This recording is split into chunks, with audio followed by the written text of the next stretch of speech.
गोडवा प्रोडक्शन प्रस्तुत। गावची शांती आली शहरात, मजा बघा धमाल प्रवासात।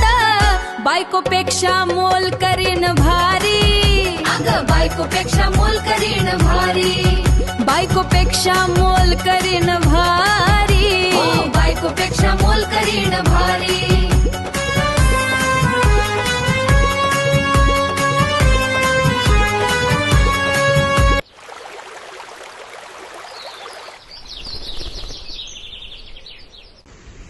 पांडू काय करतो रे? हे आहेत आबा. आबांचे व्यक्तिमत्व आणि गुणविशेष. स्वभाव अत्यंत शांत, संयमी आणि प्रेमळ. कुटुंबातील प्रत्येक छोट्या मोठ्या गोष्टीची काळजी वाहणारे आणि सर्वांना एकत्र बांधून ठेवणारे आबा हे खऱ्या अर्थाने या कुटुंबाचे कणा आहे. काय करतो रे? ठीक आहे, हा बर ठीक आहे, चल चालू दे. काय सखू? सखू ही नितीनची धाकटी बायको आणि आबांची धाकटी सून आहे. ती एक अत्यंत प्रभावी, जिवंत आणि रंजक पात्र आहे. ती जरी वयाने किंवा स्वभावाने शांतीपेक्षा लहान असली तरी ती कमालीची हुशार, धोरणी आणि चलाख आहे. तिला जगाची उत्तम जाण असून परिस्थितीनुसार कसे वागावे हे तिला चांगले समजते. काय वैतागलीस तू? वैतागून आता काय करू आबा? ही शांती सकाळी उठती, चहा ढोसती आणि येते रानात. सगळी कामं मलाच करावी लागतात. करू दे ना, ती पण शेतात बघते ना.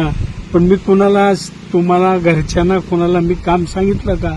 शेतातलं बाया लावल्यात ना मी कामाला तिथं. तू कशाला हे करून घेते? तिला कशाला तू दोष देते? अहो आबा, लक्ष द्यायला तर यावंच लागतं ना. हो ठीक आहे, मग करते ना, ती पण करते, तू पण करते. तुझी ते थोरली बहिणी जरा दुर्लक्ष कर. सगळीच कामं मीच करायची का? बरं ते जाऊ दे, सांगतो मी तुला. आबा मला तुम्हाला एक विचारायचं. काय विचारायचं? तुम्ही मला सांगा, आमच्या दोघी बहिणींची लग्न तुम्ही एकाच माणसाशी का लावून दिली? ते दादा पण सांगत नाही आणि तुम्ही पण सांगत नाही. ऐक, मी योग्य वेळी मी तुम्हाला नक्कीच सांगेन. अहो कधी तुमची योग्य वेळ यायची? पण म्हातारे झालो आता आम्ही. ठीक आहे, आपलं काय ठरलंय? आपल्याला जायचंय ना. तुम्ही म्हणताय जायचंय, अहो पण त्यांनी नेलं पाहिजे ना. काय कोणी नेलं पाहिजे कोणाला? हा आहे नितीन. नितीन हा आबाचा आज्ञाकारी मुलगा, आबाच्या शब्दाबाहेर न जाणारा. त्याच्या जीवनात त्याला 2 बायको आहे, एक सखू आणि दुसरी शांती. नितीन एकटा राहिला पुणेला असतो. शांतीला तो गावाकडे ठेवून अधूनमधून सखूला पुण्यात घेऊन जात असतो. पण आता आबाच्या म्हणण्यानुसार त्याला दोन्ही बायका पुण्यात घेऊन जायला भाग पाडलं. कोण कुठे चाललंय? कोण कुठे नेते कोणाला? कोणी कोणाला कुठे नेत नाही. रात्री आपलं ठरलंय ना काय पुण्याला जायचं म्हणून. आबा, मी रात्रभर विचार केलाय. शांतीला तुमच्याजवळ राहू द्या, ती इथे शेतीची कामं चांगली करते आणि मी हिला घेऊन पुण्याला जातो. नाही नाही नाही नाही, त्या दोघीलाही घेऊन जायचंय. मी पण येणार आहे. कुठं? पुण्याला. तुम्हाला काय टेन्शन आहे? मी सगळी शेतीतली व्यवस्था मी लावली. तुला टेन्शन कसलं आहे? तुझी मुलं आता हॉस्टेलला आहेत आणि मी शेतीतली व्यवस्था मी सगळं व्यवस्थित करून ठेवलेलं आहे. तर आपल्याला काय माहितीये का, उद्या आपल्याला निघायचंय, पुण्याला निघायचं. बर, तुमच्या पुढे काय चालतंय का? हा आबा, पण त्या शांतीला तुम्ही सांभाळायचा, तिला त्रास देते. ठीक आहे, ठीक आहे, करतो. ठीक. चला.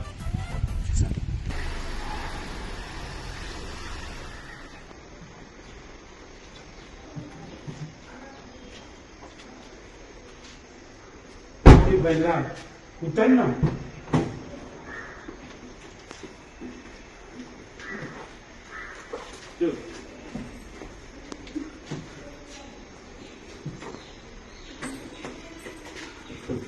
नवीन घे. अहो ही बघा, ही राहिली आताच. या उतर की. उतर. काय माहिती?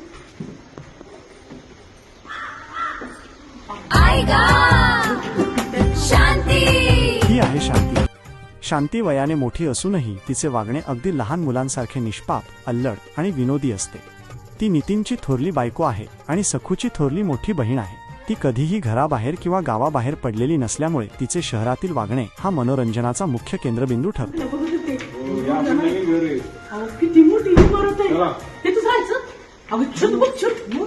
अगं बाई आबा तुम्ही मला आणलेला इथं तिथं मला म्हणत होते नको येऊ. कसली मोठी इमारत आहे बाई.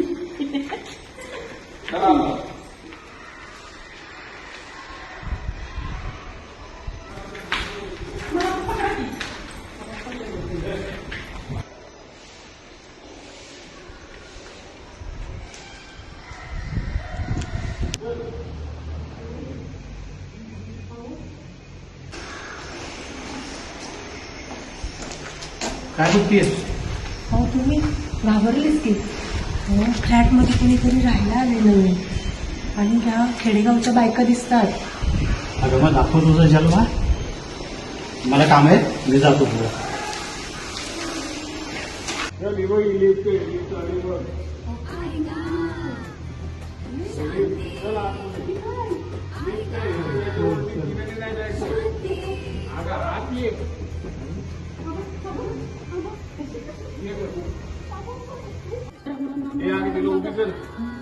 आबा मला चक्कर येते.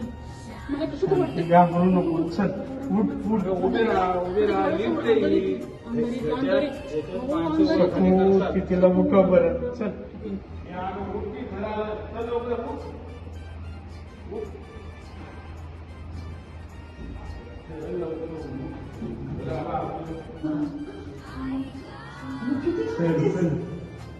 चल चल आलं.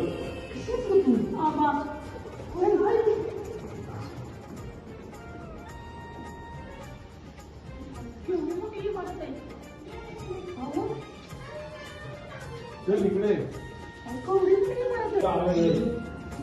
अगं किती भारी आहे. अगं सगू इमारत बघ. चल ये. अहो किती छान आहे घर. आबा अरे काय